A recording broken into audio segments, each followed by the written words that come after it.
Hi friends, this video goes with a cord weaving activity, and we're going to start out today by assembling our materials.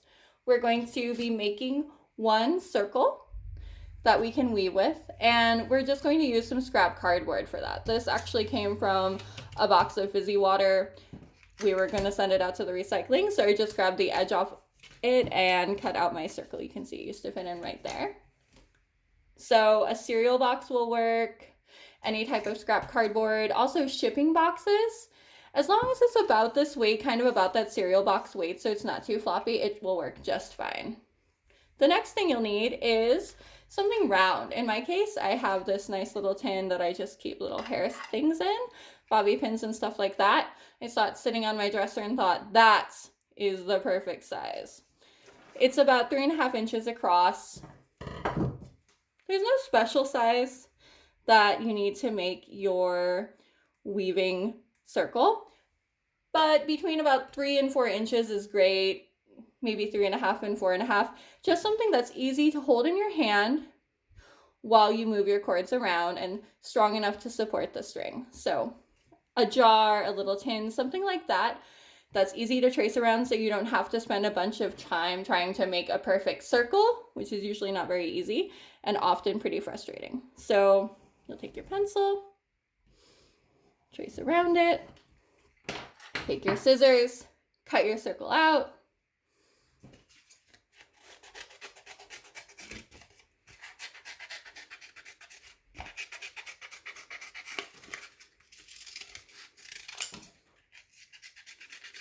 And now you have the start of your weaving tool.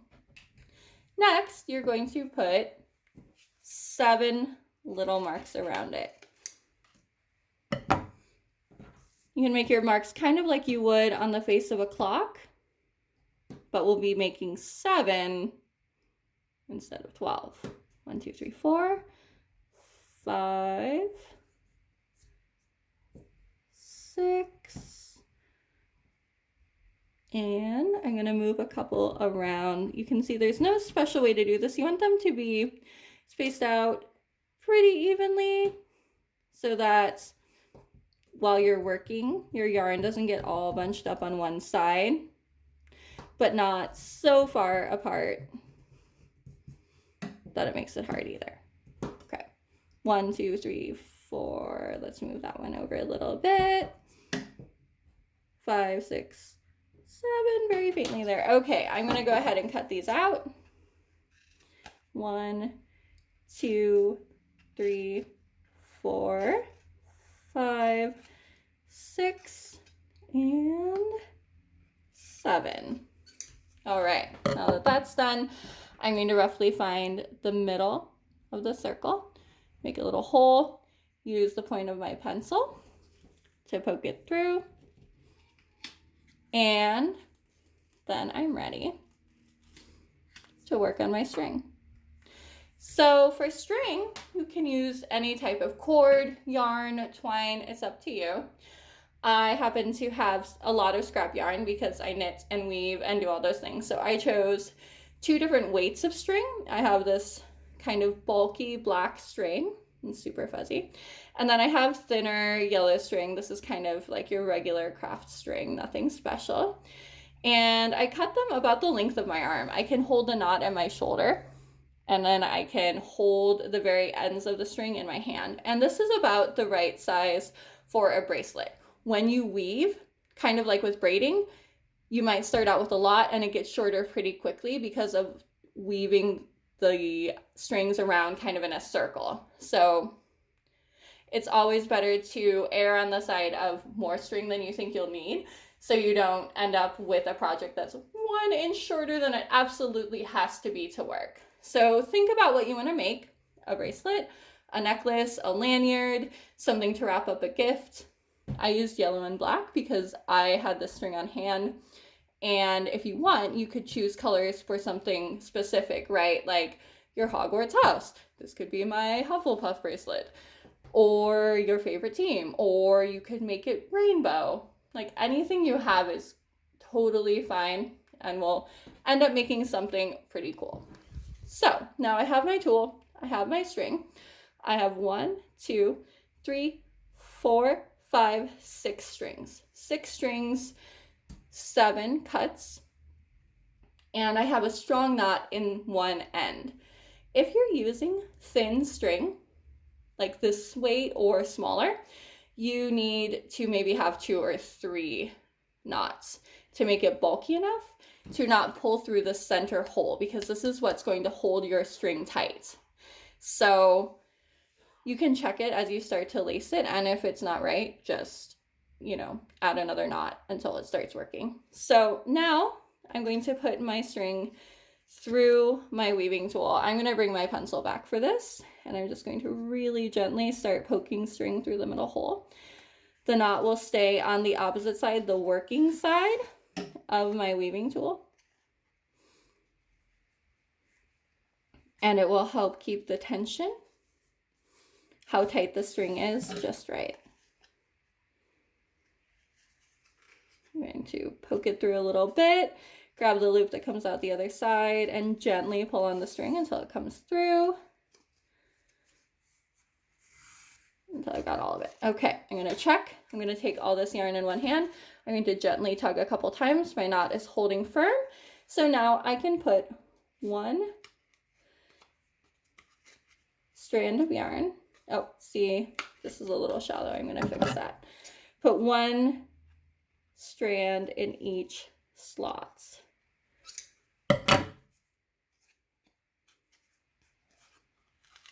It will leave me with one that is empty. The empty slot is going to be my working slot. It's going to be the one that I'm using for moving the string around and making the cord, which will come out the bottom here. There is one trick to know with this weaving, which is why it's one of my favorite projects. After you get that one trick, you're good to go forever. So the trick is to hold your weaving tool so that the empty slot is at the top, like the 12 on a clock, and then count 1, 2, 3. Take that string and move it up. Rotate it, turn it, empty slot is up, 1, 2, 3. Move it, rotate, 1, 2, 3. Rotate, 1, 2, 3. After you get the hang of this, it becomes a really fast and fun kind of meditative craft to do, and you can listen to a book or music, or just maybe sit out in your backyard and enjoy the beautiful weather while you work on it. And then every once in a while, as you go along, 1, 2, 3, move it, rotate it. Check the bottom, tug on your knot. You'll start to see something poke through pretty quickly, and that will be the start of your cord. You can see now that as I weave, I can really notice the twist here. I'm going to pull on it a little bit, very gently. 1, 2, 3. Keep it going. 1, 2, 3. Keep it going. Pull it through. I'm starting to get a little more excited to see how this will turn out. So you just keep doing it. Every once in a while, check to make sure that these long strings down here that are dangling aren't accidentally knotting themselves too. Sometimes that will happen. It's not too hard to untangle, but it's best to do it right after you notice that it started happening, so that it doesn't become a big mess that's kind of frustrating.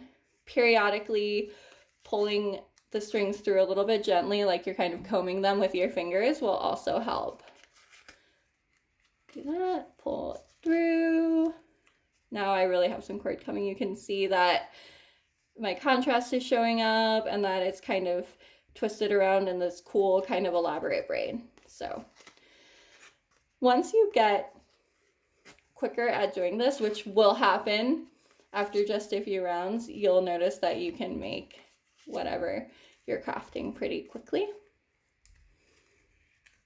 And this is a really fun thing to try with a lot of different types of yarn and string, and it's a great project for scrap yarn too. So see if there's anything in the back of your craft bin.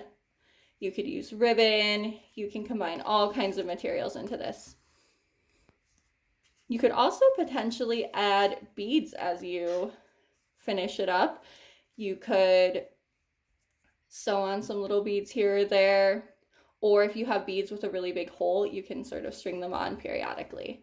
So Lots of potential once you master the basic trick of rotating into the top, counting down 3, and moving it. I hope you have fun with this. I hope you make some awesome stuff and try out lots of different experiments with it.